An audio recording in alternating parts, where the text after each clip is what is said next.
بۆی کەسبینێ کە خەڵکێکی باش کە لە پەرلەمان نەبێتن یاسایەک دەردەچێتن فەرز دەکرێت بەسەر من و تۆ بەسەر خانەوادەی من و تۆشدا. یعنی من دوو نمونە بۆ برای خۆم دێنمەوە. ئێمە لە پەرلەمانی کوردستان کە ویستیان یاسای باری کەسیەتی هەموارکەنەوە، بەڵام بەچ ئاقارێکدا بە ئاقارێکە ئەوەندەی کە ڕەبت و عیلاقەی ماوە لەگەڵ شەریعەت ئەوەشی تێدا نێڵن. ئێمە بەرگریمان کردووە لەگەڵ یاسایی لەگەڵ لژنەی یاسایی و لەگەڵ سەرۆکی پەرلەمان لە خەتبووی نەمانهێشت ئەو کارە بکرێتن.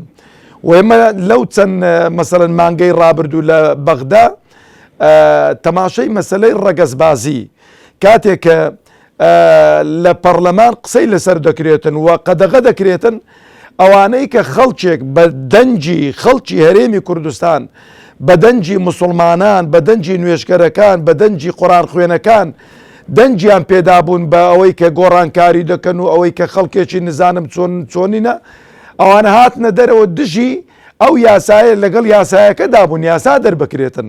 ئەوە موسیبەتێکە کاکەی مسلمان بێنە بەر چاوی خۆت کە دەنگ بە پەرلەمانتارێک دەدەیت، دەنگ بە حیزبێک دەدەیت، بەیانی ئەو حیزبە ئەو پەرلەمانتارە هەر یاسایەک دەردەکاتن، پشتگیری هەر یاسایەک دەکات و لێ بەرپرسیاری ئەمام ئەڵڵا وەخوای پەروەردگار محاسەبەت دەکاتن.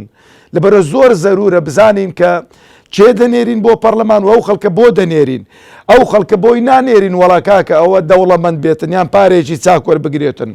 دەبێ بەو نیەتە بینێری کە دیفاع لە دینەکەت بکە، دیفاع لە ئەخلاقەکەت بکە، دیفاع لە نەتەوەکەت بکاتن.